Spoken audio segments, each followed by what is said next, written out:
Salt. We use it every day. But walk into a grocery store and there's suddenly a choice: pink Himalayan salt or plain white table salt.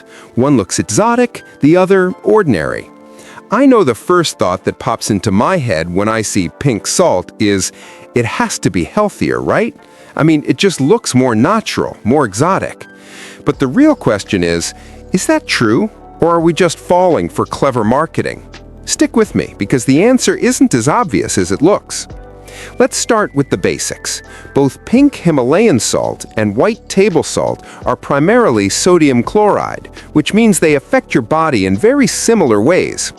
Studies from the American Heart Association and the World Health Organization emphasize that sodium intake is the main factor impacting blood pressure, heart, and kidney health, regardless of the type of salt you use.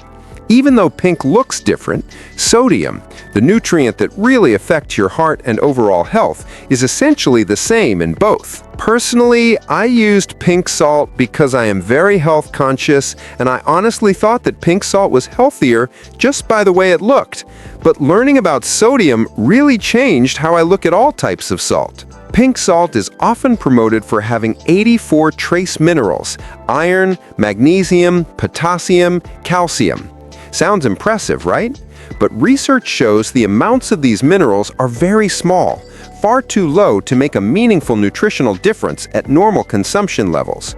Consumer lab testing and analyses from nutrition experts confirm that while the minerals exist, they are not significant enough to impact your daily nutrition.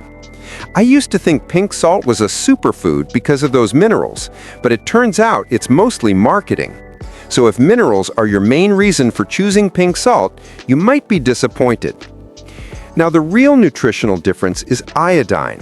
Iodine supports thyroid function, which helps regulate metabolism, energy, and overall health. White iodized salt provides iodine reliably, whereas pink Himalayan salt contains very little. According to the NIH Office of Dietary Supplements, iodine is essential for healthy thyroid function, and iodized salt is one of the most dependable ways to get enough.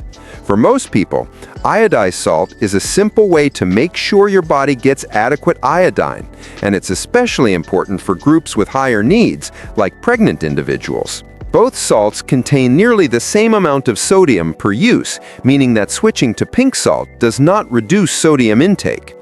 Research consistently shows that managing overall sodium intake is more important than the type of salt you use. If you're watching sodium for your heart, switching to pink won't help. Moderation is still key. For daily use, it's best to rely on iodized salt for consistent iodine intake. Pink salt can be used occasionally for variety, but don't count on it for nutrition. It's also important to be mindful of your overall sodium intake, because that matters more than the type of salt you choose. You can also get iodine from other dietary sources like seafood, eggs, or dairy if desired. In my kitchen, I stick with iodized salt for everyday cooking, but I use pink salt as well for variety to maintain the right balance. Certain groups may want to pay extra attention to iodine and sodium. People with higher iodine needs, those on sodium-restricted diets, and individuals mindful of potassium intake should be aware that pink salt contains small amounts of potassium, though for most people this is not a concern. Knowing the basic facts helps you make informed choices. Nutrition, not packaging or color, should guide your decision. When it comes to nutrition, pink Himalayan salt doesn't offer any additional benefits compared to regular white iodized salt. It has trace minerals, but in amounts too small to matter, and it lacks iodine, something white salt provides reliably. Both salts should still be used in moderation because it's the total sodium that really affects your body. At the end of the day, the evidence is clear. Iodized salt is the better choice for your daily nutrition, while pink salt can be used occasionally if you enjoy it. Make your choice based on facts, not marketing.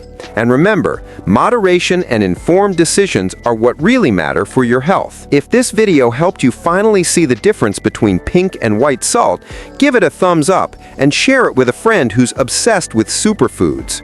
Want more evidence-based nutrition tips that cut through the hype? Hit that subscribe button and turn on notifications. We dive deep into the science so you can make smarter choices every day. And I want to hear from you. Which salt do you use in your kitchen and why? Drop a comment below. I'll be replying to as many as I can.